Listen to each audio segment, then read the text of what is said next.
Author Ron Rummel was about to publish a book revealing what he believed to be the real purpose of the Star Wars project when his body was found here in McClay Park in Portland, Oregon. His death was ruled suicide, but few agree with that verdict. As far as the police and the FBI are concerned, it's case closed. Unfortunately, there's the shocking thing that his murderer, I believe his murderer, is still out there at large. Why is it you're speaking out? There have been enough lives taken under the premise of suicide when they were actually very stable individuals. They had families and they had lives to look forward to, and they had every reason to live. And if there is some form of conspiracy out there, then the more people that are talking might end up saving lives in the long run. The great 1954 treaty had been violated. After the great firefight, the alien-human war, I am the only living survivor talking about it worldwide at all. Only one.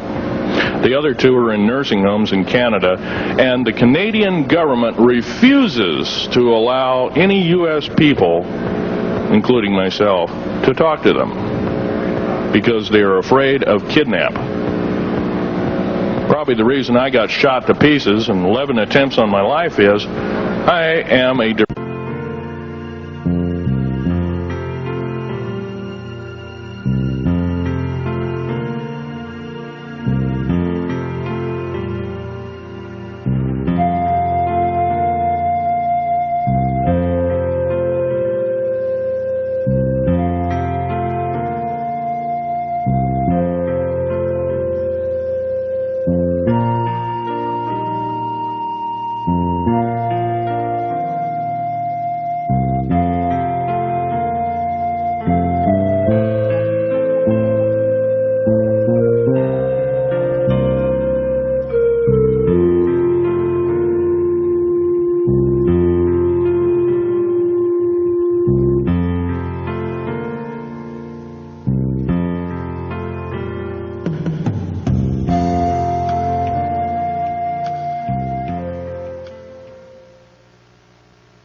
I met Phil over the telephone approximately 3 years ago, and in person about 2 years ago.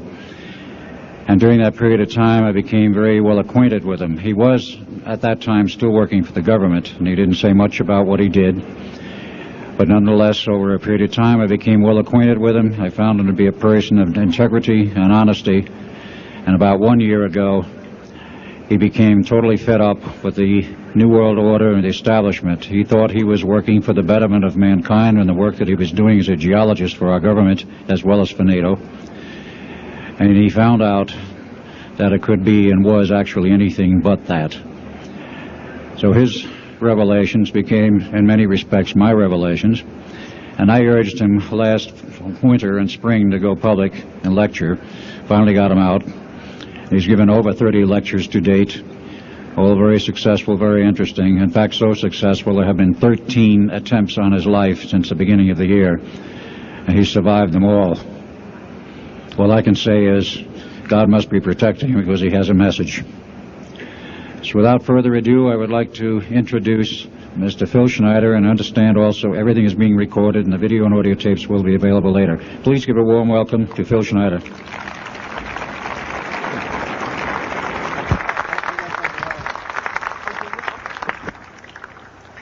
Thanks, Al. I guess I can always start off by saying loose lips sink ships. That's almost a pun anymore. I'm Phil Schneider. I worked 17 years for the United States government as a geologist and aerospace engineer as well as a structural engineer. I worked for such elusive occupations with Morrison Knudsen, Bechtel, Page & Page, Aerospatiale of France, and a host of other, EG&G, and a host of other, Los Alamos Laboratory and these kind of things. But rather than bore you with all those statistics, I've got cooked up a real mixed bag here different topics, and it's might be a little bit like brain overload, but I'll start from the beginning. And like I said, I worked 17 years, co-invented methods of shape charge blasting as well as laser rock deflagration, which means rock is literally melted or powdered by a special laser combination, and the residue of the rock underneath is applied as a coating, as a liquid coating, kind of like instant agate, if you could imagine a hunk of agate, which is a hard silica mineral, rock actually. But up here we have another topic. This is an area to where I worked. I worked 11 years of the 17 years at Groom Lake, S4, S2. It's in the Nellis Air Force Base area. In fact, Groom Lake is, I'll show you in the picture right here. It's right here. Groom Lake is quite the place. A lot of rumors and other kinds of things have come out of there. Of course, people have stood on the outside for years and wondered at what's been flying there. There's all kinds of things been flying. Let me give you a brief overview. Start in ancient history land here. Back in 1909, the U.S. cavalry was engaged in catching some banditos that had crossed over the Mexican border into a place called Truth or Consequences, New Mexico. And they went into a cave or a hideout and killed the so-called bandits, but what they found out they couldn't explain, and they were called horseshoe craft at that time, or horseshoe ships. There were UFOs, and they saw these, what they called demons, gray demons, little gray guys all around the place. That was in 1909. Now in 1933, our government was actively engaged with the Europeans, mostly the French and the English, in special researches dealing with aerial phenomenon. And once again, the term flying saucer or flying disc didn't come about until much later, supposedly right around the mid-1940s. Anyway, the whole thing here is that also in 1946, I might want to add, we were engaged in atomic bomb testing and this kind of a like, and of course the area of Bikini Atoll. Some of the pictures are over here on the white board. Are showing with the actual language of both the U.S. Army and U.S. Navy archives. Anyway, these flying ships were seen as early as 1945, 46. Some of them were called Foo Fighters, and you name it. They were fully known about maybe as early as 1935 or 36 by our U.S. Navy. And there was a shallow underwater base at Bikini Island, and that was probably the one reason why a number of atomic bombs were exploded in that area rather than other areas which they could have been even more remote out in the South Pacific at Operation Crossroads. Well, anyway, this all led up to later on, about 6-8 years later, 1954, during the Eisenhower administration, led to an interesting treaty called the Greada 1954 Treaty. It was the Alien-Human Treaty. And supposedly the aliens had come in and exchanged technology, and they'd want to take an occasional human being and a few head of cows, and accurate books were supposedly to be kept and all this kind of stuff. And Of course, eventually all that broke down, and aliens are notorious for being liars, even greater liars than so-called, in quote, we humans are. So alien treaties are often just not even the pieces of paper they're written on, they're just really kind of worthless. Anyway, my work as a geologist in building underground military bases, some of which are over 2 miles underground.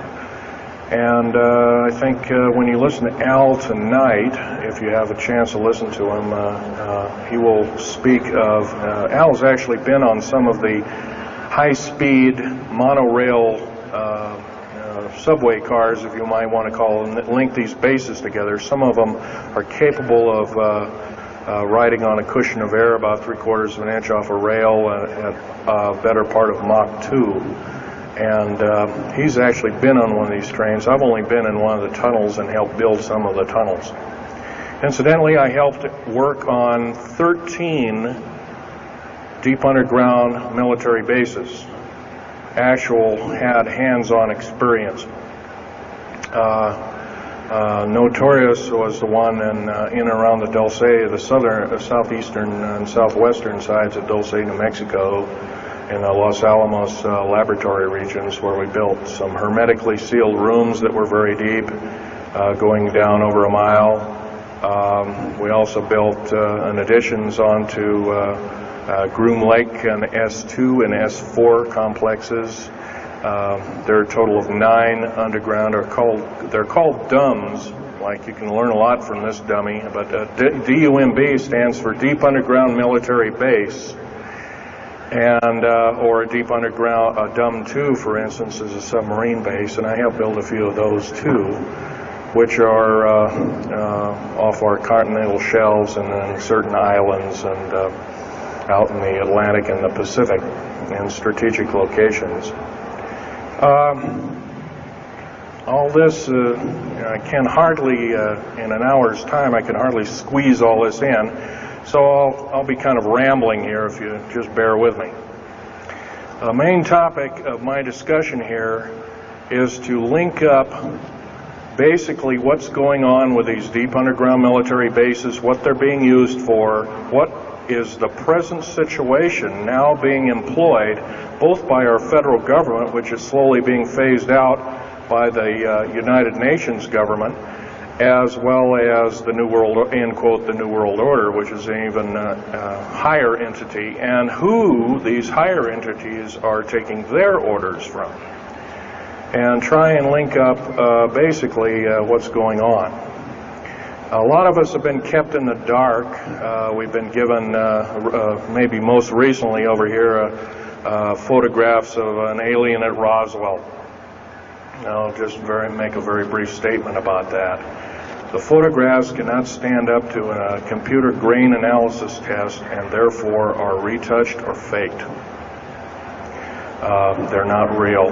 The real one, the real photograph of the charred or dead alien that was, or one of the several that were autopsied, is over here, was given to me by a friend by the name of Skip Frombach of Seattle. And his father worked as one of the principal doctors. He was from Germany at the time, and worked on some of the autopsy material, from what I understand, along with other people. Anyway, you just can't believe everything, and that goes for me. You got to get out there and do your homework. Like I always say,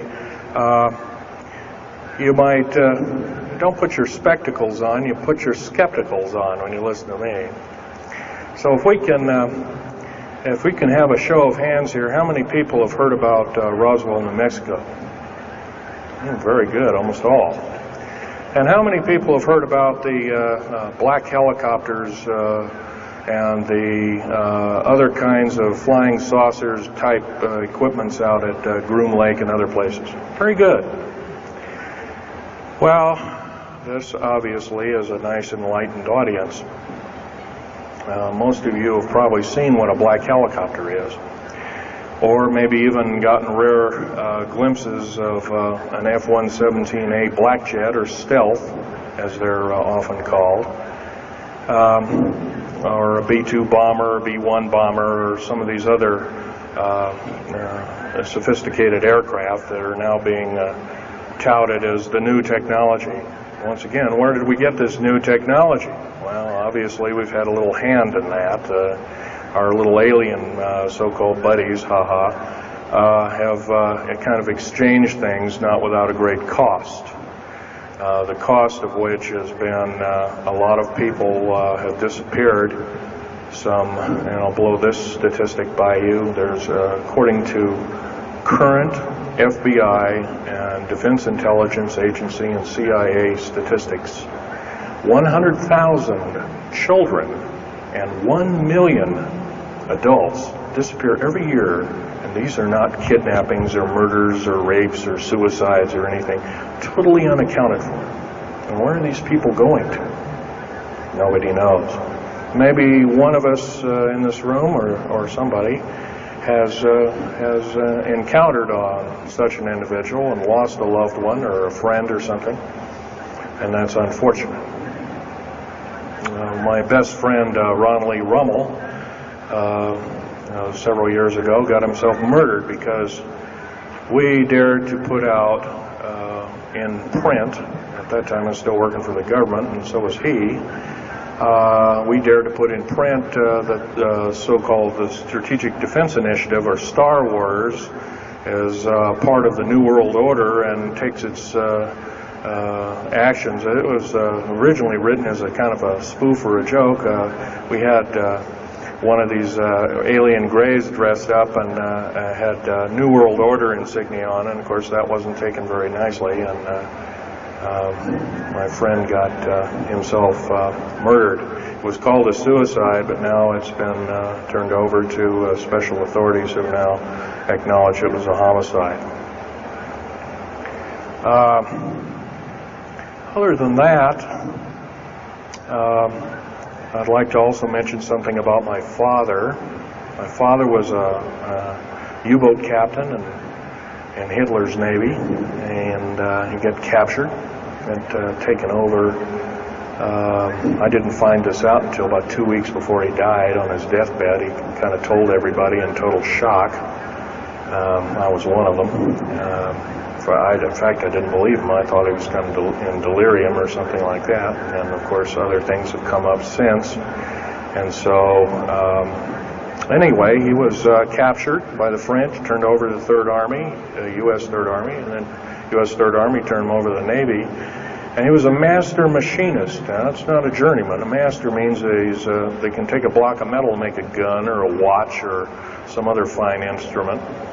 And he was a master machinist. He later became an MD doctor and part of the aerospace medicine group of the United States Navy. Was instrumental in helping build the USS Nautilus and its first nuclear-powered predecessor, the Enterprise, the first nuclear-powered aircraft carrier, and other ships like it. He pioneered all the ways in building very small and miniature nuclear engines, and he even helped work later on in his life. He helped develop the infamous grid bed nuclear motor, which is now employed in some things that look like flying saucers that people claim are flying saucers. Yes, we, in quote, the United States Air Force and other armed forces, are training other European forces to fly unidentified, or now identified, or, in quote, flying saucers. We've actually built several prototypes that are flying under names of black craft. My position as a geologist and engineer got me to see a lot of things in the world. I've been in over 70 countries. Also worked for NATO. I carried a level 3 security clearance with a rhyolite factor. Rhyolite is a hardened factor. only given out to a handful of civilians and maybe a couple of hundred military men worldwide. I thought I was doing the nation, the United States, as well as the world a favor by, I thought I was kind of keeping my end up. Well, it didn't work out that way. I was to later find out that these underground bases are now being employed as strategic bases for, in case there is martial law in this country. Right now, our military professors that used to be in war colleges and the like are training people like ex-Russian KGB and Spetsnaz people right here on American soil. I've seen it with my own two eyes, along with other people, other geologists. By the way, I'm still a geologist, still do geological survey work. However, I don't work for the government anymore. I took my security clearance and all my government stuff and cut it up and sent it back to the, pardon my French, SOBs. When I found out that a number of these 131 deep underground military bases are being used to subvert the Constitution of these United States and its people, I says, that is enough. I can't possibly be connected. Oh, well, Mr. Schneider, you can't quit, they said. Well, I says, yes, I can. I'm an individual, I'm going to quit, and I'm walking off the job. And he says, so I got arrested and casually told, well, you got to finish the job. And so I caved into that part, and I finished 3 weeks, and then at that time my father was dying, and I was allowed home, and I never went back for my paychecks. Don't intend to either. These people are beginning to show signs of being our utmost enemy. I'm talking about military people now engaged in training foreign troops on American soil, clearly against the Bill of Rights and the U.S. Constitution. It's why we formed a government, why our forefathers formed a government, a republic of these United States in the first place, way back 200 plus years ago. Because the drawing and quartering of soldiers, taxation without representation, law by edict, otherwise known as today's version, executive order, among other things. The very reasons that we became, in quote, free, a free republic, a free society, possibly one of the greatest nations to ever be a nation on this earth, were instilled in our founding fathers that are now so far away from the people now running our federal government structure. So I'm here today to touch upon a number of subjects. One being that these underground bases are roughly over 3 of them per state. There's now, instead of 12 prison camps, there's 39. That's almost 1 per state. They're building 2 prison camps every 7 months. They're building 2 underground military bases every year. Each one of these military bases, by the way, these underground military bases, they cost somewhere between $17 and $26 billion. They employ 1,800 to 10,000 workers each in varying grades of skill. They gobble up totally through the black budget, over 1/4 of the black budget, or roughly $310 billion. Of course, you may say, where are these figures coming from? Well, the black budget, as we know it, in quote, black projects, which anything called black is significant of hidden from Congress, hidden from the American people, and very few people are even in the know about it at all. But black budget per year garners over $500 billion a year. And it's these kind of huge quantities and sums of monies are garnered through CIA drug activity, National Security Agency clandestine operations, mostly in Panama and South America. Now also engaged in Russia in bringing and refining strategic metals. By the way, you might want to ask, where's all these kind of interesting new metals coming from? Over here on the whiteboard we have the new periodic table. It's got 140 elements. Now in our high schools of today, I was in a high school about a week ago, I saw a new periodic table had 105 elements on it. Now somewhere we're not being told the truth. We're being lied to at every turn and every corner.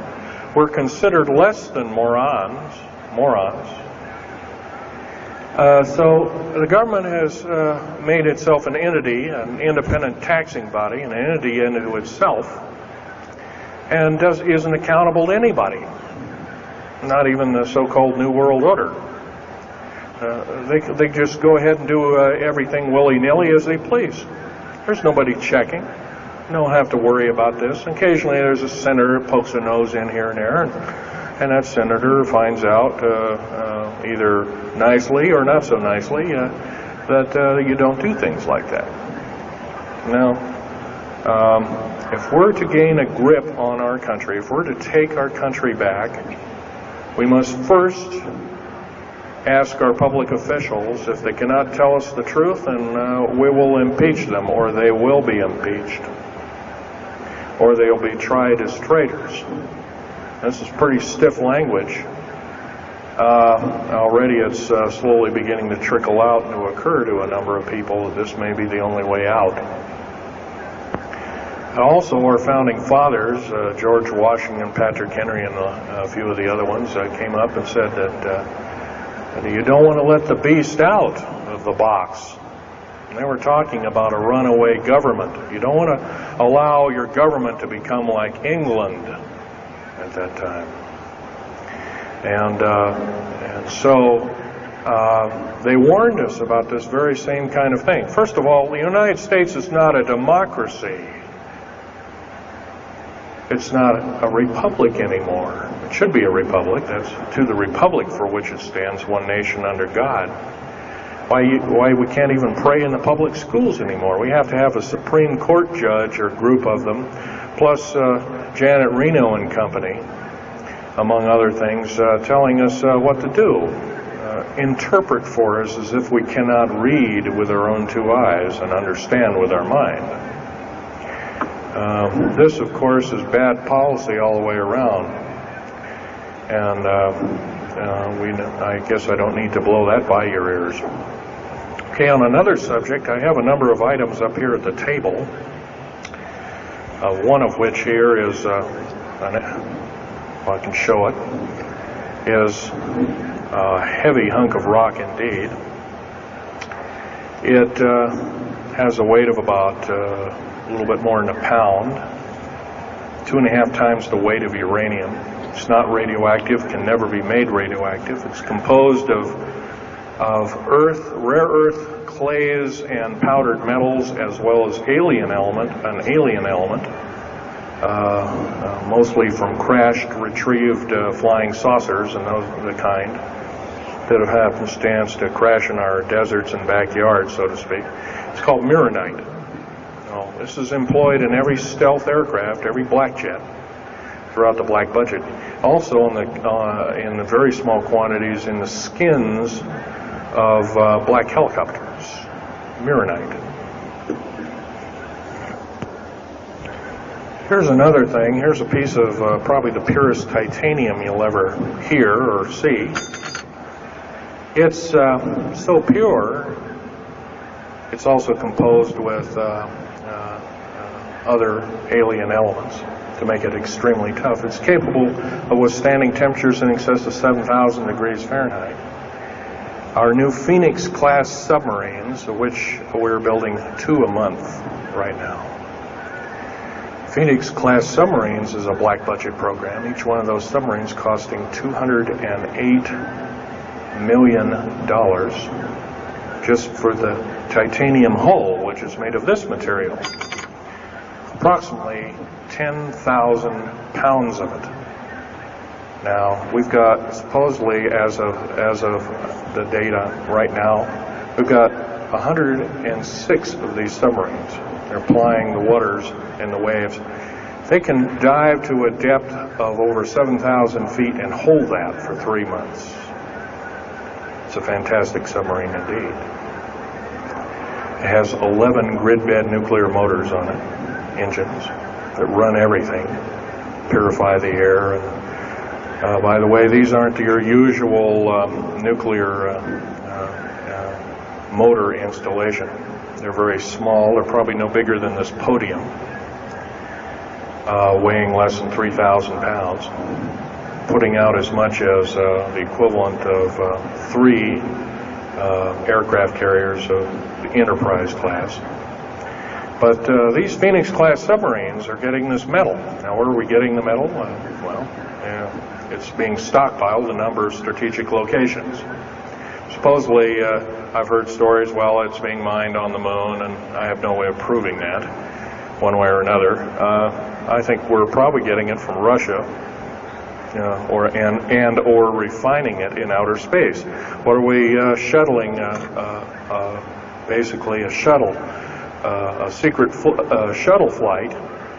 1 a week now is going up and back. What are they shuttling? Well, obviously, they've got kind of their own little laboratories up there, space station, and all this kind of stuff. Remember, what you're being told is only just a smattering of the truth. It's not the real truth. Maybe it's 5% of the truth. Maybe it's not even that. You can rest assured you're not getting much. Another strategic metal is this particular bar with some strange crystals on it, scalenohedral crystals of niobium, titanium, rhenium, copper oxide. This complex group of elements, not found on the Earth in specific quantities. This was developed at Los Alamos through EG&G and other outfits, are employed in all black jet aircraft. All of them, including the, in quote, sport model, the little flying saucer we occasionally see over at Groom Lake. And by the way now, if we happen to be with a video camera, taking pictures of the so-called area around Groom Lake, it's now, you can get your equipment confiscated, your car, your house. You're considered the same thing as a drug dealer, and you'll go to jail for 5 years, up to 5 years, and $1 million fine. I personally don't think this is what I'm hearing. I just don't think that this kind of punitiveness is what we need in America, and we have to get rid of it. Otherwise, we're going to die with no America. Here's some other elements. Here's a very light element. It's composed of lithium metal, as well as a alien element, a little heavier than hydrogen, but a little lighter than helium, also employed in this. It's used in secretive methods of propulsion, and it also is in a peculiar scalenohedral crystalline form. And anything scalenohedral, and by the way, a scalene triangle is no side is equal to another side. The scalenohedral metallic crystalline structure is definitely alien element, or alien technology converted over to our own technology. These were given to me about a year ago. They're called alien or aurora drops. It's supposedly the skins of the black jets, some of the ones that are coming in at very high rates of speed. They're still glowing red hot, white hot, and they'll sit out there and cool off, and they're dripping their material off of them. And it's kind of like a rubberized coating It's not rubber, I can tell you that. This is hard as lava rock or harder, capable of withstanding tremendous temperatures, but nonetheless some of it sloughs off every time, and so they just kind of scoop it up and throw it in the trash can. There are a few pieces of it. Here's one of the hardest so-called man-made rocks. Once again, it's got a number of alien counterpart. It's got an alien crystalline structure to it, very advanced. It's about 11 times harder than a diamond, about 70 times stronger than a diamond, capable of standing temperatures in excess of 10,000 degrees Fahrenheit. It is employed as very thin coatings or windows, tiny windows, in hypersonic aircraft that exceed Mach 5. Here's an interesting artifact. Right here in this hunk of rock, which by the way was an old 100,000-year-old chipping tool found in Syria, Jordan rather, excuse me, is a imprint of, it looks like a fossil, but it's not. It's an imprint of a small mechanical part with exactly 360 kind of little rotor blades. Well, this rock is 220 million years old. Who was making machines 220 million years ago? Maybe Von Däniken was right after all, huh? Here we have an actual piece of agatized fruit, or it's similar to a lime. It's even been pecked by a bird at one time, and that's still there. So it was instantly turned to agate. It is the same agate or chemical structure as material found at Hiroshima and Nagasaki after the A bombings in World War II, where grasses and flowers and petals of flowers and other kinds of things were instantly petrified, turned to agate. It is the same identical crystalline structure. However, this particular piece is about 20 million years old, and it's still got its original green coating, and it's basically unchanged. Perfect condition. Likewise, here's a garlic plant about somewhere between 20 and 35 million years of age, and once again it's got that same pink agate coating. And here are some pieces of the metal skin from the crash disk at Roswell. It was given to me when I was 14 years old. My father was visiting one of his old friends in the Navy archives, as well as he was in the Royal Navy in England. And I, as a 14-year-old boy, I says, "Gee, Dad, can I ask Johnny something?" "Oh, go ahead, ask him.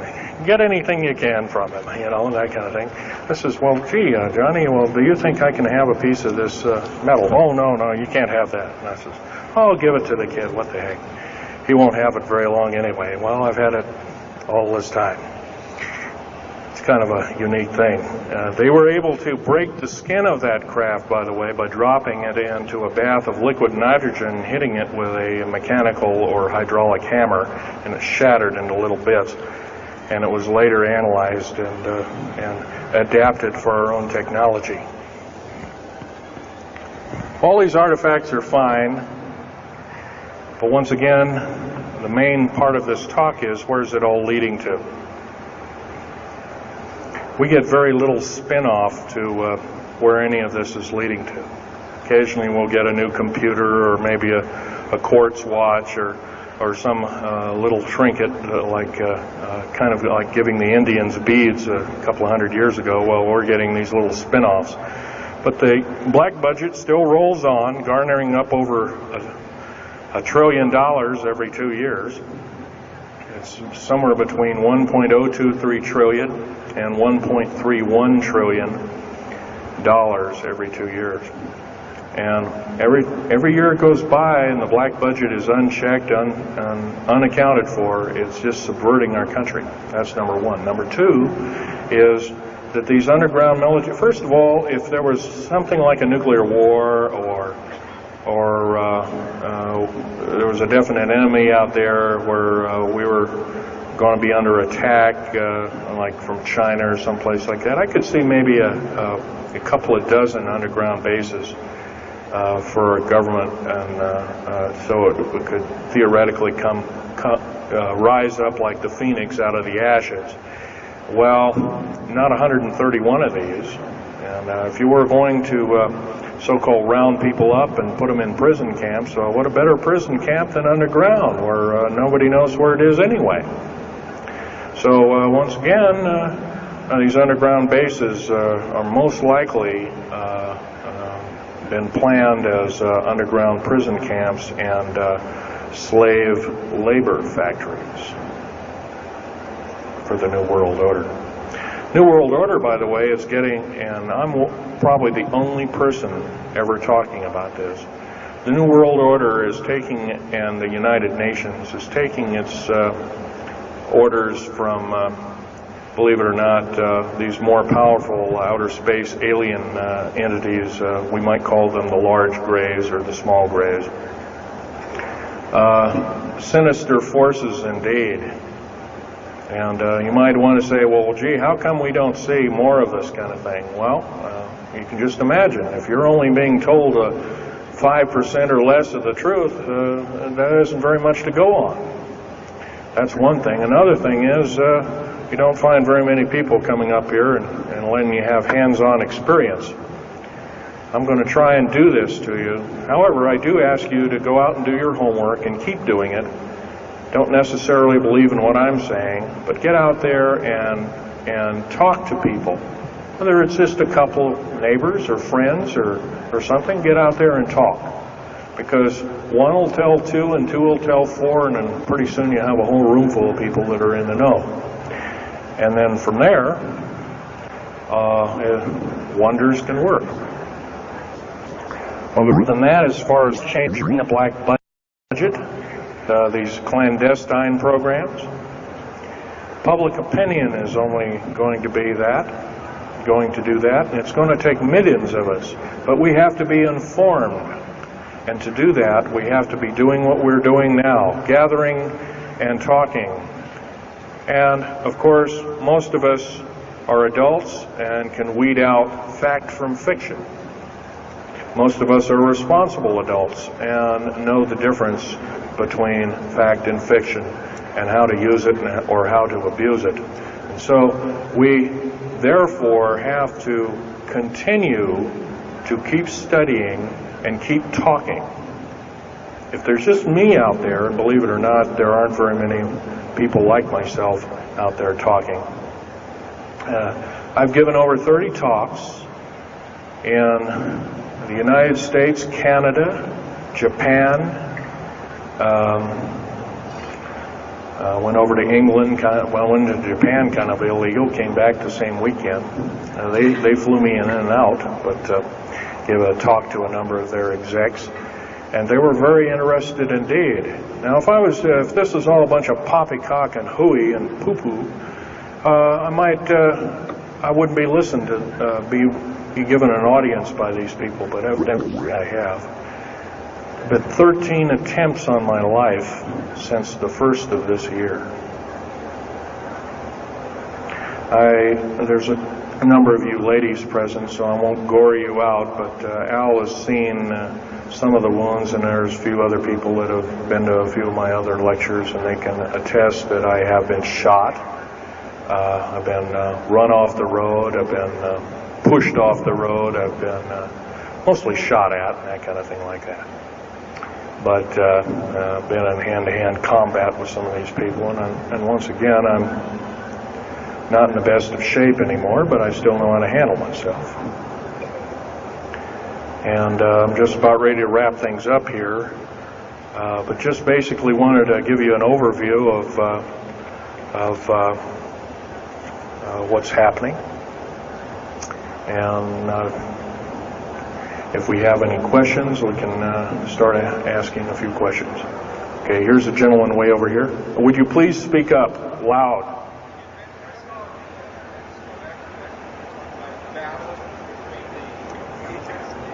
Yes, I was involved in 1979, in August, late August of 1979. I was involved working through Los Alamos Laboratories at Dulce, New Mexico, and what's now known as the Alien-Human War. 66 Secret Service agents, government workers, geologists, and the like. I almost bit the dust. I could have been number 67. Lost their lives that day because the government lied and knew full well what was underneath. And what we'd done is, out in the desert there, we had drilled in a period of a couple of days, we drilled 4 of these holes that went down several thousand feet. And one of these holes kept bringing up dirty dust and putrefying odors and broken off machine bits and other kinds of things like that. Boring machines as well as lasers came up damaged. And of course, there was a probe that was sent down, and that came up totally missing. And so people were sent down there, and I was one of the people. And when I got down there, of course, the odor was, and remember, I was in a spacesuit type environment. All I had was a small tool belt with special sensors, a small rock hammer, and a rucksack for mineral specimens and other kinds of things like that. And I had my little pistol. And being an engineer, didn't have time to carry a big hunk of pistol like most of these Green Berets carry, stuff like that, Black Berets. I carried a little Walther PPK with a 9-shot clip. As soon as I got down this hole, standing about from me to this gentleman over here in the front row, about 10 or so feet away, 7 feet away, something like that, was one of these 7-foot-tall stinking alien guys. And I didn't waste any time. I said, I'm not fiddling with you guys, and boom, away you go. And I was one of the rare few that had been allured that this may or may not occur, and so basically was given ET training. But a lot of these other people weren't, and we were. In fact, it was asked, "Are there aliens in the area?" And of course, the big question was no, and that was a big lie. And of course, 66 people died that day. I have a big hole in my chest. I lost my lung was literally burnt out of me. My fingers burnt off of me. My toenails burnt off of me. My skin was, I was in radiation isolation therapy for 400 plus days. My bones were vitrified or burnt. I was cooked. I managed to survive. They're telling you something about it today. But other than that, I'm the only talking survivor. There are only 2 other survivors, and they're in nursing homes up in Canada. And Canada refuses to allow the United States officials to talk to them, and they're in very bad shape indeed. One of them can't talk, and the other one doesn't want to. So they're regarded as Canadian heroes, and so they're being kept by Canada. Okay, this fellow over here. Speak up loud.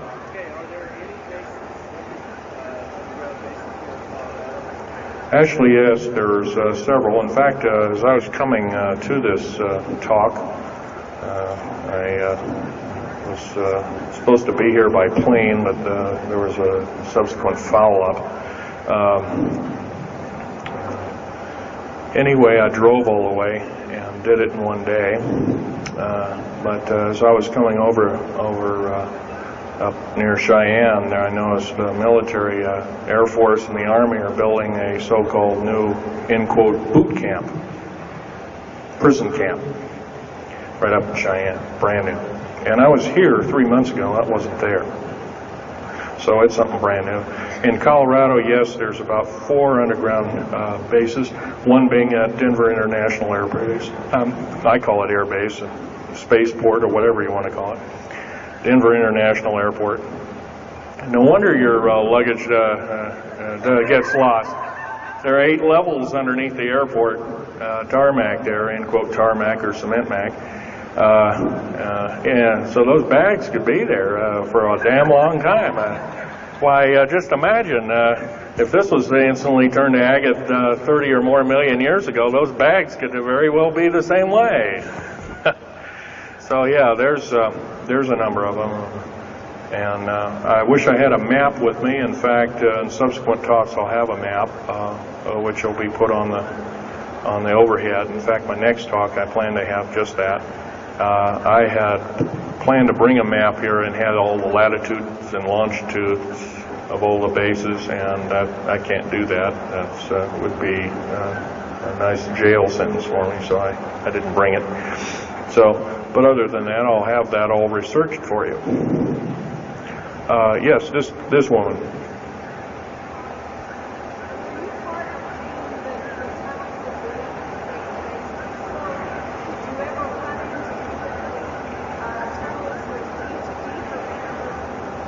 Yes, as far as there being an inner Earth, a hollow Earth or anything like this, no, I've never run into anything like that.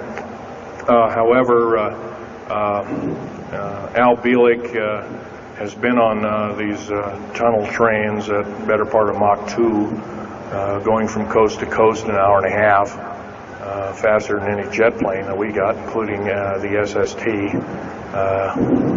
or thereabouts, the same rapid speed. But I helped build a lot of these tunnels, and all of the underground mountain or military bases are connected, all of them, all 131 of them. They're connected both by road, not a big freeway under there, but that's at least a 2 to a 4 lane road, rather narrow lanes, but they're there, and they're also high-speed magneto-leviton train tunnels. Yes, this lady over here. Stand up and speak up, please.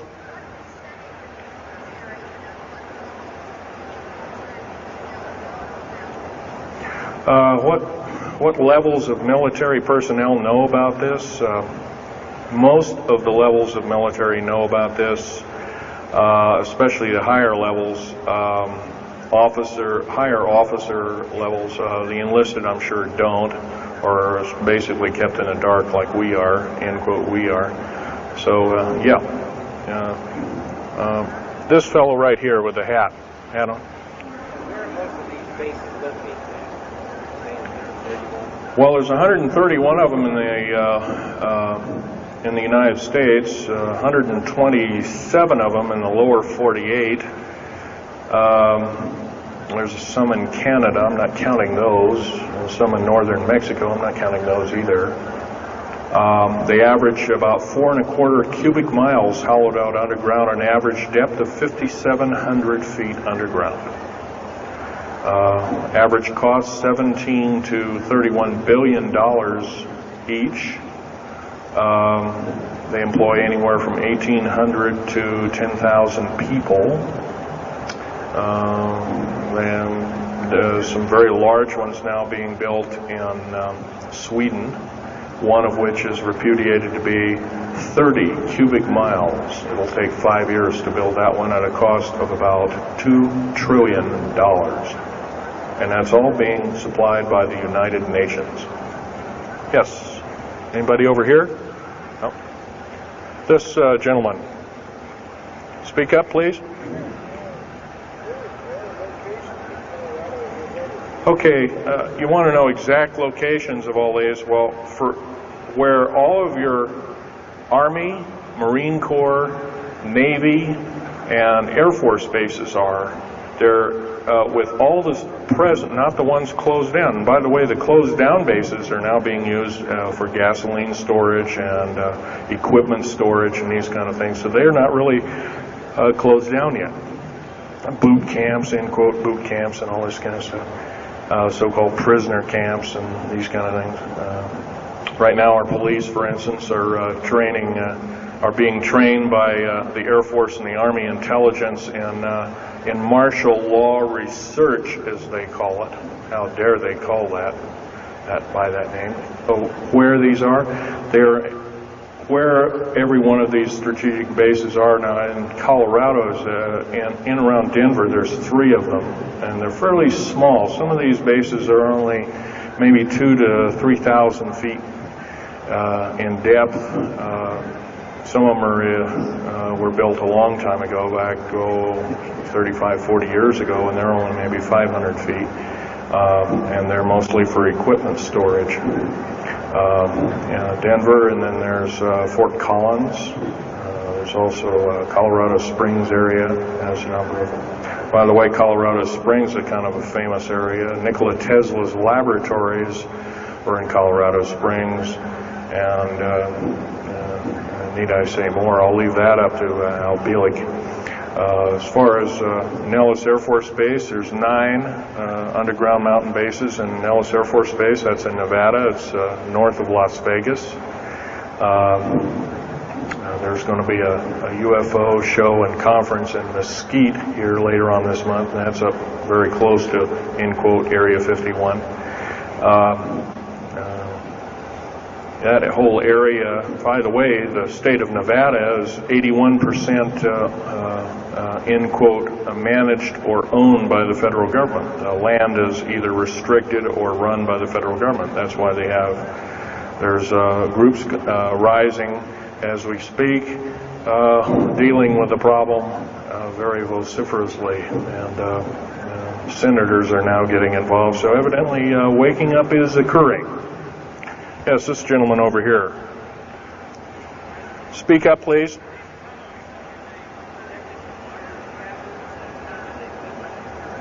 Okay. Yes, they are. The gentleman asked, are these tunnels connected to large caverns? Yes, these large bases are basically like this Coliseum. Everything's underground. Everything's a city underground. Most of these bases both have military bases, and they have all the accoutrements of life. Remember, each one of these costs quite a bundle of dough, and some of it in our tax money, but most of it in clandestine approaches, and that's definitely undermining the country. Yes.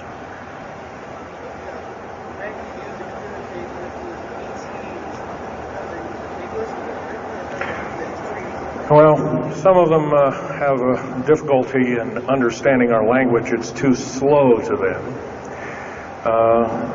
If you've heard whale songs or bird chirpings at high speed, it's about what these aliens sound like audibly to us, so it's a bunch of gibberish.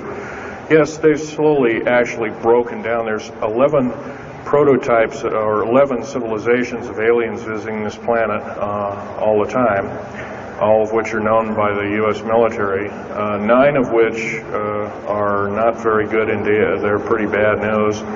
2 of which are benevolent, but the benevolent ones have supposedly left.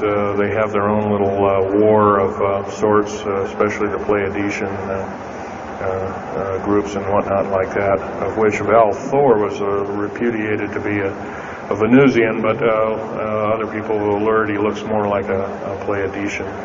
He looks normal human, except he's got 6 fingers and toes. He's got one oversized lung. He's got 2 hearts. He's got all kinds of weird stuff.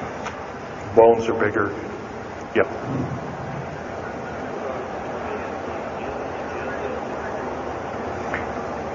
The man asked, do I tie in the alien agenda to the New World Order? Yes, sir, 100%. I can elaborate briefly. The New World Order right now basically is dismantling countries, governments, telling governments not to war with each other anymore, basically, so that looks good on the outside. They're taking their orders directly from the aliens who've got their own timetable. They want the one world order because they want the planet for themselves. Of course, you've often heard of the term Global 2000, and that's a supposed sinister plot, or has been a group of sinister plots to produce biological weaponry to reduce or thin out the so-called ethnic cleanse the population of the planet by 5/6, or roughly 5 of 6 billion people, enslaving the rest to work willy-nilly with the so-called people of the New World Order. Now, another peculiar thing is the alien agenda is not really well believed nor understood by a lot of these one-worlders. They don't believe it. They think they've been singled out for their own end of glory, and what they don't know is they're just another human being, and according to the negative or bad aliens, they're just another, we're considered bags of food to them. They don't eat us like we think of a cannibal eating a hunk of meat, but they use our glandular secretions as part of their food base, their blood and our glandular secretions like adrenochrome and other kinds of things like this. And in fact, the Atlanta Center for Disease Control has figured out ways that we can combat this and all this kind of thing like that. It might be where these new designer diseases like AIDS and Ebola and hantavirus and all these kinds of things have come up out of nowhere, and these diseases, in quote, almost have a mind of their own. Yes, this lady here.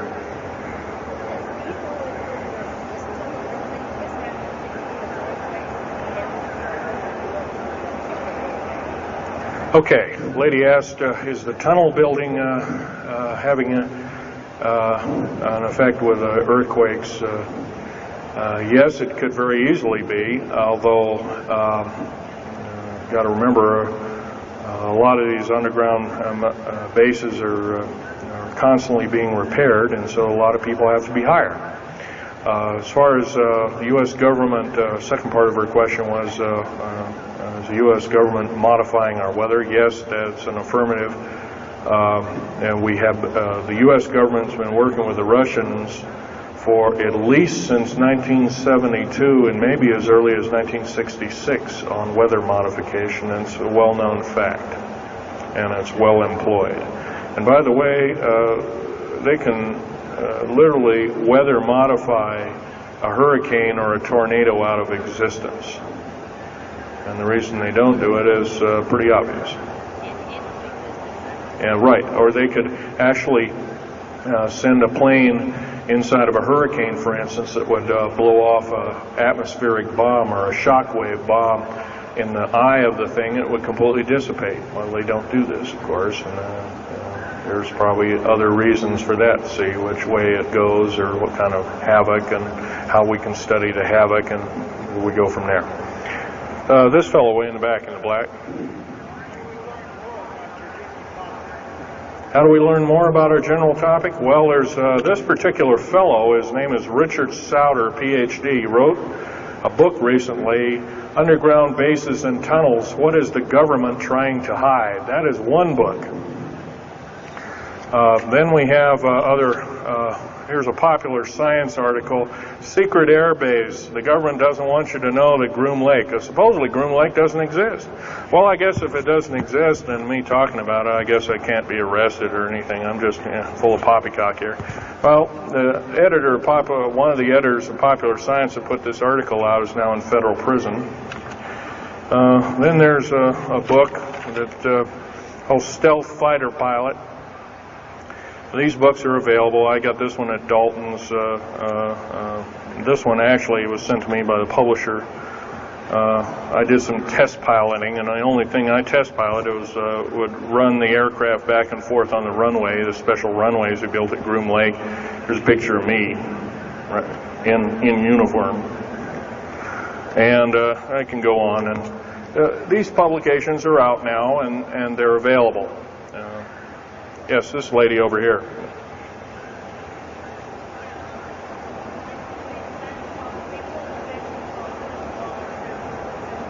I can't hear you. What?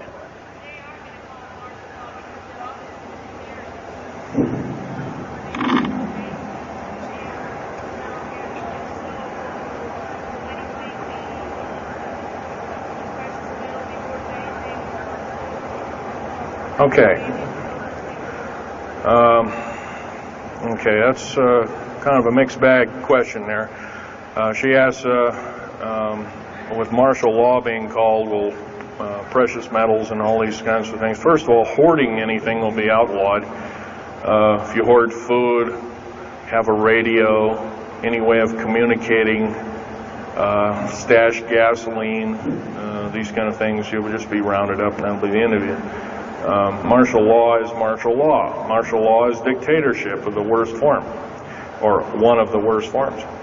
And her other part of the question, if I got it right, was when's the alien takeover? Well, the alien takeover right now is, and probably will be for probably the next 20, maybe 30, 40 years, will be basically in the background. The idea is to get the one world beast-like government order in place, and to thin out the population of the planet. And then, of course, then all heck will break loose from then on. And whether it is, I don't often mix Bible and talk, but some people have alerted, well, this is already mentioned in the Bible, blah, blah, blah, and all this kind of stuff. Well, that may be, but all I can tell you is I've been face to face with one of these sinister characters, or a couple of them, saying the least, and most people would, just the shock of them seeing such a thing would cause them to not be in very healthy frame of mind, as physical as well as mental. This man here in the blue coat.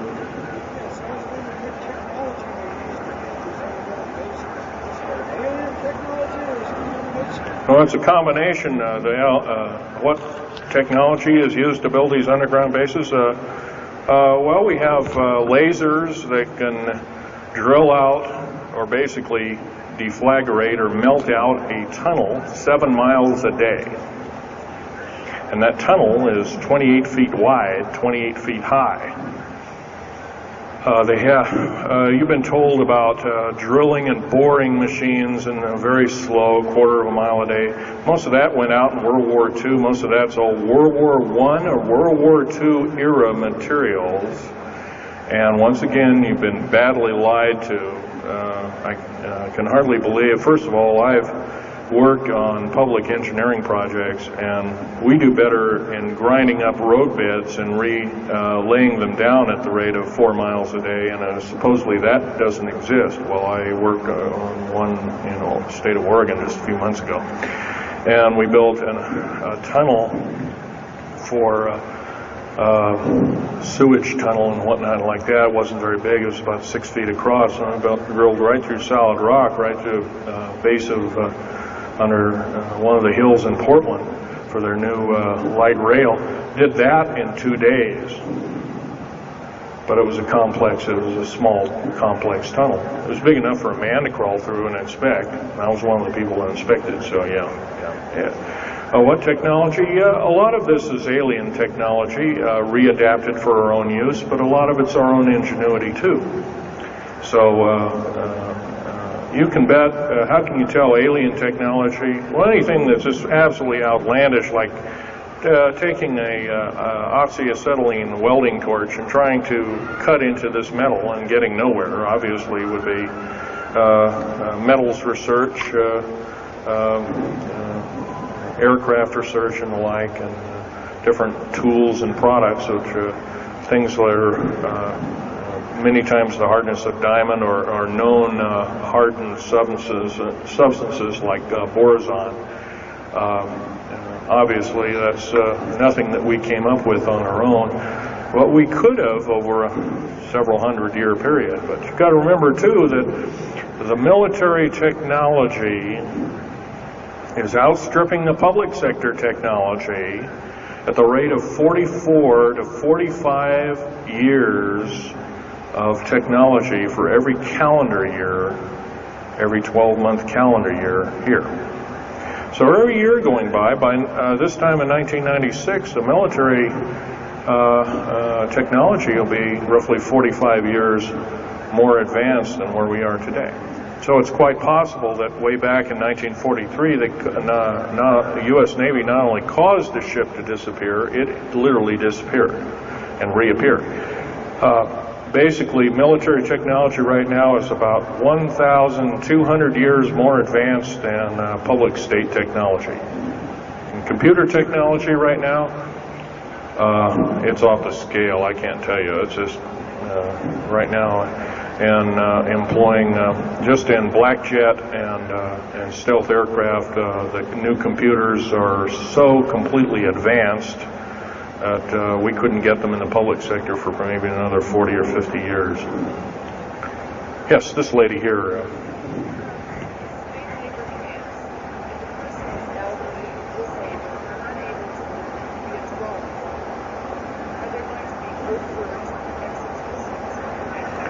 Well, the lady asked with the slave labor camps, the old, the infirm, the handicapped, are they going to be executed, and will there be executions? You can bet your bottom dollar there actually will be these things. I wish I knew more, but I don't. I've had my own agenda to kind of keep up and talk about. But other than that, yes, I would imagine so. If you look at all the 39 prison camps that are presently built, and they're called boot camps, by the way. And of course, these new trains that they have that have 143 shackle placements per train, they're a scary thing indeed. You know what they're called? They're called United Nations prisoner transfer cars. Oh, that's an appropriate name, I guess. Well, we got to wrap it up here. They're telling me it's time. I'll take one more question. This lady over here.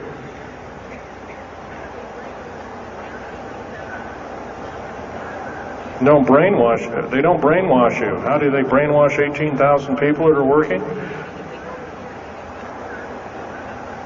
Well, you sign this little piece of paper saying you work, you go to prison for the rest of your days. Or you're not going to be taking home a paycheck of about anywhere from $4,000 to $40,000 per month, depending upon your position. $40,000 a month is a lot of petunias. Okay, well, I got to wrap it up here, folks. So I'll be over in Al Bielig's booth. I think it's over in booth number 125. I can take other questions there and let you take a look at artifacts. And once again on these artifacts, in a very few minutes, don't handle them, just look at them. Thank you very much.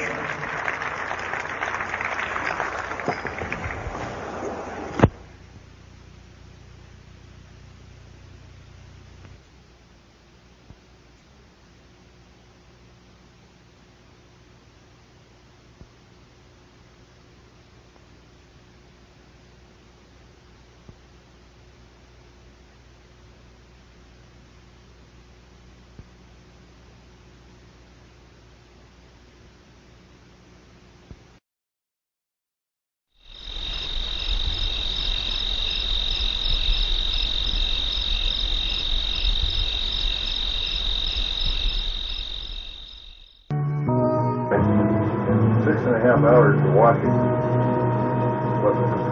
up to 5 saucers, and a distance of about 5 miles from us. Out on the desert floor, a place where everybody else watches. I can tell you for a fact. Our first sighting occurred right about 5, a little bit after 5 o'clock. Then around 45 minutes after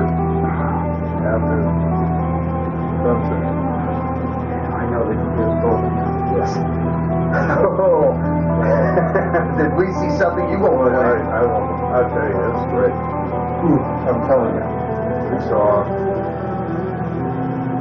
that first saucer, and then saw 2 other ones taken into the formation, and then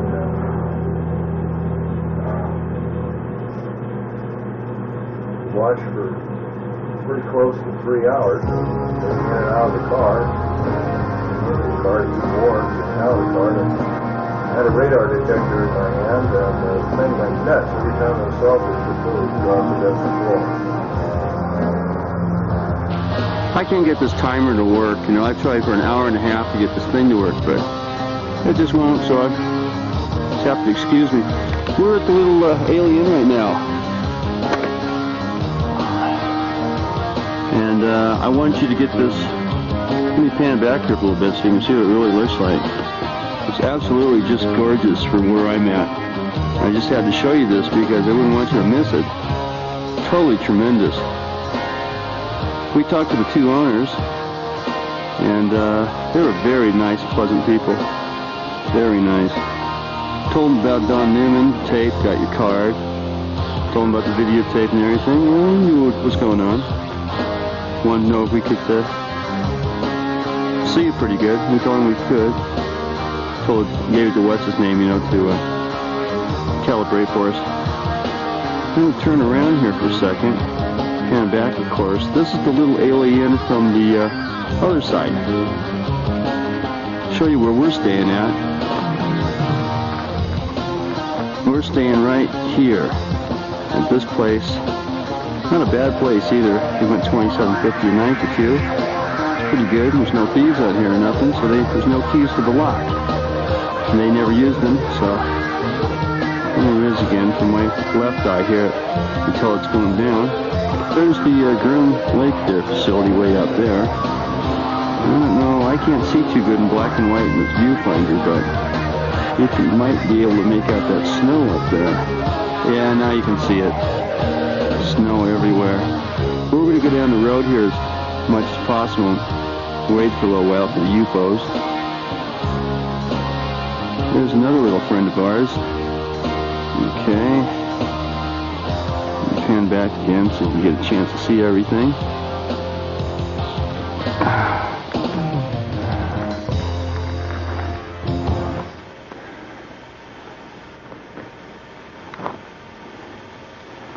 There's another friend of ours. Okay, I'm going to cut off about here. You saw it moving, didn't you? Yeah, sure did. It did a dog leg to the left, then it did an about face straight up, and then it did a dog leg to the left. I mean to the right. I get really close on this bastard. He gets real strange on me. It's totally round, Phil. Well, I'm going to take a bead on him right now. Yeah, get the binocs out, quick. Yeah, I got it. Sitting right on the car. This is it, dudes. This is what we came to see. I got both my eyes open. Yes. I saw the dude move. Yes. Is he? Yeah. Okay, Phil's got the binoculars on him. He says it's a disc. Now I'm going to get an extreme close-up on him. That's it, an extreme close-up. Take a look. No, I'm filming. You look. I don't want to break... Right at us. What? Yeah, he's right at us. He's probably 8 or 9 miles distant. Now, when I get back a little bit, you can see this is the Groom Dry Lake area on the other side of those mountains. Phil, look around the road, see if there's anyone watching us. Yeah, there is. Guy right over here is going real slow. You better believe it. He's doing about 10 or 15 miles an hour. There he is. Let me get my radar out.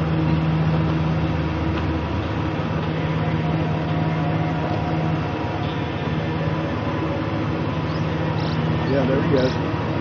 At the top. Somebody, there he is. He speeds up. Now, yeah, I got you. Now he speeds up. Real rippy. It's a Ford twin cab. Now, this guy's not moving, but we saw him move. Yeah. There's a Ford twin cab, and he's going up by the Atomic Energy Road. Yeah? Yeah. Phil, got it running. I can't see anything. I'm hoping that this thing will come in on the film anyway right now. I got the advanced gain button up.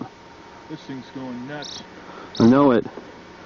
If you guys can hear this tape, we have been watching two flying saucers for what, about the last half hour? Yeah, last half hour. At least the last half hour. It's about 10 to 20 degrees below zero out here. Hey, it looks like I'm getting a heat mirage in this thing. I can't pick them up and I'm getting heat mirages. From this far back. So I'm lucky I turned this thing on. I don't know if it'll come out on the film or not. But I can see the heat mirage right here. Oh, wow. I got both my eyes open so I can see down there and right in here. But believe me, I can't see anything out of this camera. Yeah, the I move the camera back and forth. See me? Yeah. The heat mirage will stay right in the middle, no matter what I do. It goes. Are they going? Yeah, they're off the floor. Okay. He's moving right. He dipped. He's moving right again. He dipped. Okay, I'm going to point this up the moon real quick. See if I can't see the moon at least. No, I won't even pick up the moon. Really? Oh, I got it now, all right. I don't think... Yeah, I got the moon. That's bright enough. I still need extra light, though. Okay, now listen. Wow, it just did this. Okay, now listen, you guys. We're at the same place that you saw in the movie where all the trucks are stopped and the Billy Goodman show's at. We're in the exact same spot. Okay? And where you guys saw the saucer go up towards the left and then up again, well, this is over about 20 miles from there, towards the left. On this side of Area 51. On this side of Area 51. That's right. We can see these things plain as day. They were coming in behind us sometimes. They have lights, on top of lights. Got 3 of them. And coming on the other side of us.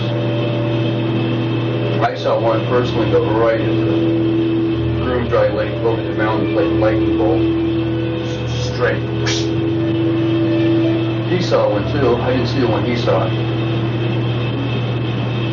Saw 3 saucers at once, setting off his radar alarm like you wouldn't believe. It all would move in unison. 2 here, 1 above it, this way, back way, this way. And sometimes this one would go further and they go this way. And they were going like this. It's unbelievable. Just doing it like you wouldn't believe. So anyway, what? About 10 o'clock, we had enough of it. Being 10 miles away, we snuck up on it. Lights out. Probably got in with about 6 miles in, maybe more. Then that security thing they came up after us. So, good night. One hell of a Christmas, though, I tell ya. After seeing this stuff tonight, I got no doubts whatsoever. These guys got ARVs out here, and they're testing saucers. Well, I saw it tonight with saucers. There's no airplane crap about it. Airplanes can't go zip, zip, you know, up and down. This is where we were last night. This is the same patch of road where Billy Goodman and all the other people come here. Give you an example of where we are looking this way. This is going west towards Tonopah. Show you the road behind us here. This is at full zoom magnification. The road's back there. I don't think you can see it from here. Anyway, there's the car we were at. This is how we were parked. There's the other road we took a ride on last night to go see the saucers that were downed. They were landed flying saucers, there's no doubt about it. Okay, now where am I? We roughly were seeing them right over here. That's where we were watching them do their thing last night, between here and here, flying all over the mountain for about 3-4 hours. We sat here, got in and out of the car, watched them, the whole thing.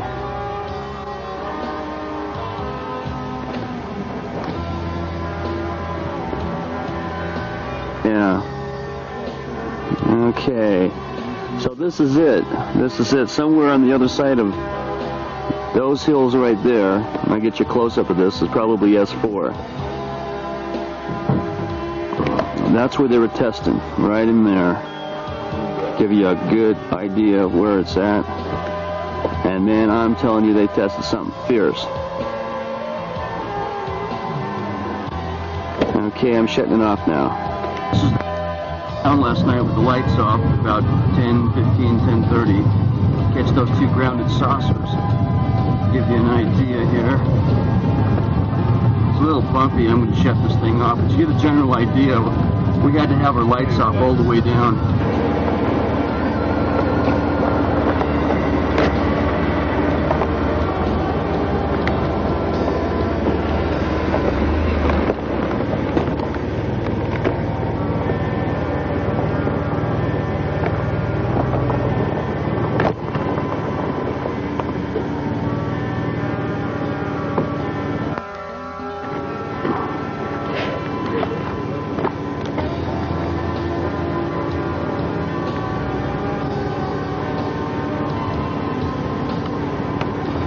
close up. Get closer to it.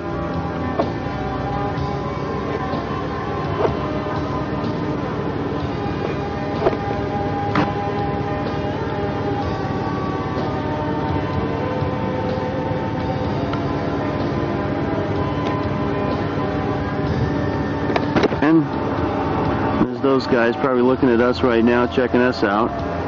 I'm going to scan around here to show you just how desolate this place is. It is pretty desolate. Nothing. I mean, there's just nothing here. Wait, scout out these other peaks and see what's on.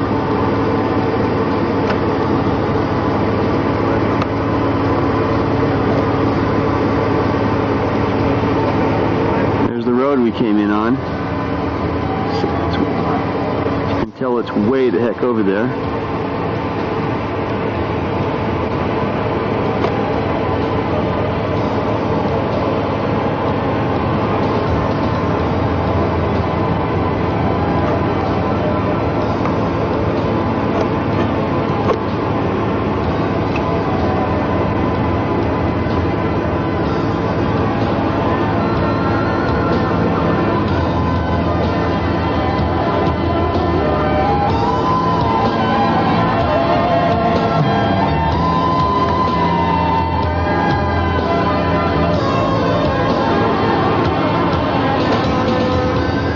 Again, back to the road again.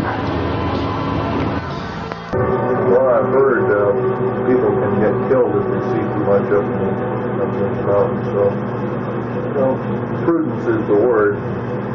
That's right. Gotta use prudence. So, you know, and anyway, I was getting cold, 20 below zero out there, for God's sake. So, all I have to say, it's just an amazing Christmas present. That's all I'm going to say. Merry Christmas to you all, folks.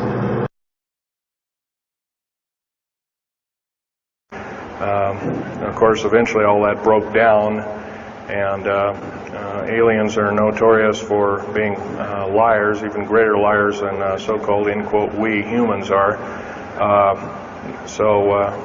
Alien treaties are often just not even the pieces of paper they're written on. They're just really kind of worthless. Anyway, my work as a geologist in building underground military bases, some of which are over 2 miles underground. And I think when you listen to Al tonight, if you have a chance to listen to him, he will speak of, Al's actually been on some of the high-speed monorail subway cars, if you might want to call them, that link these bases together. Some of them are capable of riding on a cushion of air about 3/4 of an inch off a rail at a better part of Mach 2. And he's actually been on one of these trains. I've only been in one of the tunnels and helped build some of the tunnels. Incidentally, I helped work on 13 deep underground military bases. Had hands-on experience. Notorious was the one in and around the Dulce, the southeastern and southwestern sides of Dulce, New Mexico, in the Los Alamos laboratory regions, where we built some hermetically sealed rooms that were very deep, going down over a mile. We also built additions onto Groom Lake and S2 and S4 complexes.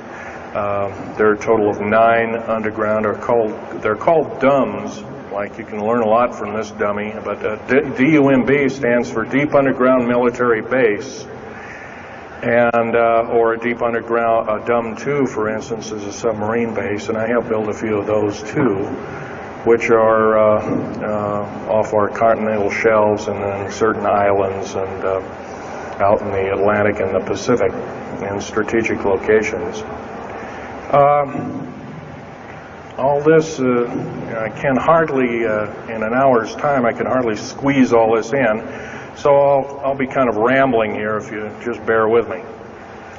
The main topic of my discussion here is to link up basically what's going on with these deep underground military bases, what they're being used for, what is the present situation now being employed both by our federal government, which is slowly being phased out by the United Nations government, as well as the New World, end quote, the New World Order, which is an even higher entity, and who these higher entities are taking their orders from, and try and link up basically what's going on. A lot of us have been kept in the dark. We've been given, maybe most recently over here, photographs of an alien at Roswell. I'll just make a very brief. Author Ron Rummel was about to publish a book revealing what he believed to be the real purpose of the Star Wars project when his body was found here in Maclay Park in Portland, Oregon. His death was ruled suicide, but few agree with that verdict.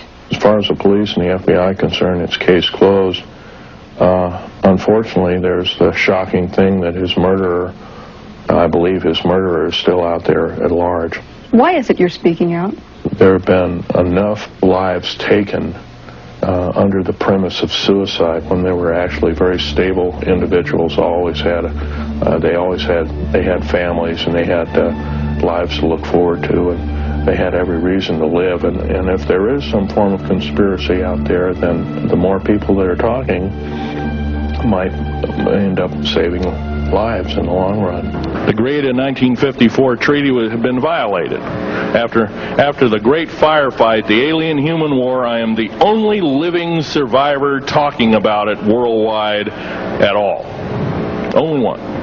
The other two are in nursing homes in Canada, and the Canadian government refuses to allow any U.S. people, including myself, to talk to them because they are afraid of kidnap. Probably the reason I got shot to pieces and 11 attempts on my life is I am a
I met Phil over the telephone approximately 3 years ago, and in person about 2 years ago. And during that period of time, I became very well acquainted with him. He was, at that time, still working for the government, and he didn't say much about what he did. But nonetheless, over a period of time, I became well acquainted with him. I found him to be a person of integrity and honesty. And about 1 year ago, he became totally fed up with the New World Order and the establishment. He thought he was working for the betterment of mankind and the work that he was doing as a geologist for our government as well as for NATO. And he found out that it could be and was actually anything but that. So his revelations became, in many respects, my statement about that. The photographs cannot stand up to a computer grain analysis test and therefore are retouched or faked. They're not real.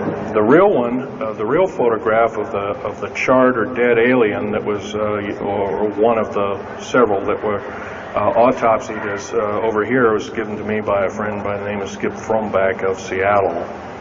And his father worked as one of the principal doctors. He was from Germany at the time, and worked on some of the autopsy material, from what I understand, along with other people. Anyway, you just can't believe everything, and that goes for me. You got to get out there and do your homework. Like I always say, you might don't put your spectacles on, you put your skepticals on when you listen to me. So if we can have a show of hands here, how many people have heard about Roswell, New Mexico? Very good, almost all. And how many people have heard about the black helicopters and the other kinds of flying saucers type equipments out at Groom Lake and other places? Very good. Well, this obviously is a nice enlightened audience. Most of you have probably seen what a black helicopter is, or maybe even gotten rare glimpses of an F-117A black jet, or stealth, as they're often called, or a B-2 bomber, B-1 bomber, or some of these other sophisticated aircraft that are now being touted as the new technology. Once again, where did we get this new technology? Well, obviously we've had a little hand in that. Our little alien so-called buddies, have kind of exchanged things, not without a great cost. The cost of which has been a lot of people have disappeared. Some, and I'll blow this statistic by you, there's, according to current FBI and Defense Intelligence Agency and CIA statistics, 100,000 children and 1 million adults disappear every year, and these are not kidnappings or murders or rapes or suicides or anything, totally unaccounted for. And where are these people going to? Nobody knows. Maybe one of us in this room or somebody has encountered such an individual and lost a loved one or a friend or something, and that's unfortunate. My best friend, Ron Lee Rummel, several years ago, got himself murdered because we dared to put out in print, at that time I was still working for the government, and so was he, we dared to put in print and wondered at what's been flying there. There's all kinds of things been flying. Let me give you a brief overview. Start in ancient history land here. Back in 1909, the U.S. cavalry was engaged in catching some banditos that had crossed over the Mexican border into a place called Truth or Consequences, New Mexico. And they went into a cave or a hideout and killed the so-called bandits, but what they found out they couldn't explain. And they were called horseshoe craft at that time, or horseshoe ships. There were UFOs, and they saw these, what they called demons, gray demons, little gray guys all around the place. That was in 1909.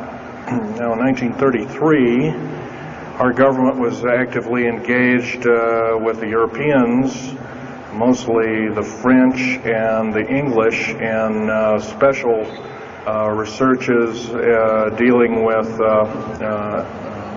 aerial phenomenon. And once again, the term flying saucer or flying disc didn't come about until much later, supposedly right around the mid-1940s. Anyway, the whole thing here is that also in 1946, I might want to add, we were engaged in atomic bomb testing and this kind of alike, and of course the area of Bikini Atoll. Some of the pictures are over here on the white board, showing with the actual language of both the U.S. Army and U.S. Navy archives. Anyway, these flying ships were seen as early as 1945, 46. Some of them were called Foo Fighters, and you name it. They were fully known about maybe as early as 1935 or 36 by our U.S. Navy.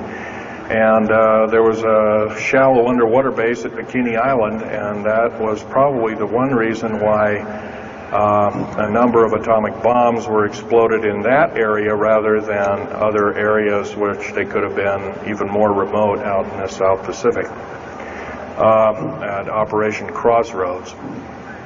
Well,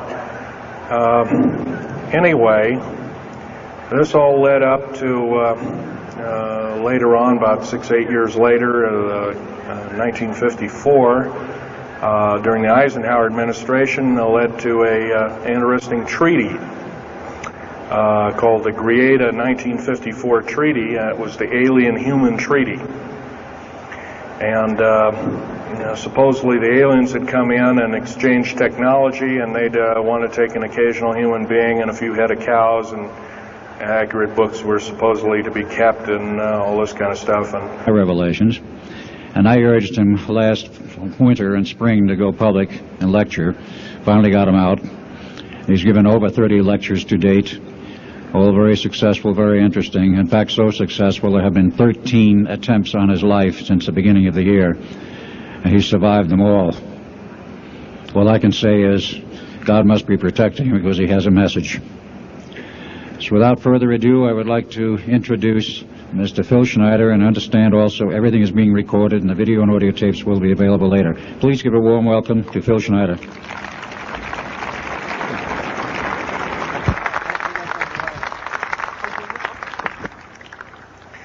Thanks, Al. I guess I can always start off by saying loose lips sink ships. That's almost a pun anymore. I'm Phil Schneider. I worked 17 years for the United States government as a geologist and aerospace engineer, as well as a structural engineer. I worked for such elusive occupations with Morrison Knudsen, Bechtel, Page and Page, Aerospatiale of France, and a host of other EG&G and a host of other, Los Alamos Laboratory and these kind of things. But rather than bore you with all those statistics, I've got cooked up a real mixed bag here of different topics, and it's might be a little bit like brain overload, but I'll start from the beginning. Now, like I said, I worked 17 years. Co-invented methods of shape charge blasting, as well as laser rock deflagration, which means rock is literally melted or powdered by a special laser combination, and the residue of the rock underneath is applied as a coating, as a liquid coating, kind of like instant agate, if you could imagine a hunk of agate, which is a hard silica mineral, rock actually. But up here we have another topic. This is an area to where I worked. I worked 11 years of the 17 years at Groom Lake, S4, S2. It's in the Nellis Air Force Base area. In fact, Groom Lake is, I'll show you in the picture right here. It's right here. Groom Lake is quite the place. A lot of rumors and other kinds of things have come out of there. Of course, people have stood on the outside for years.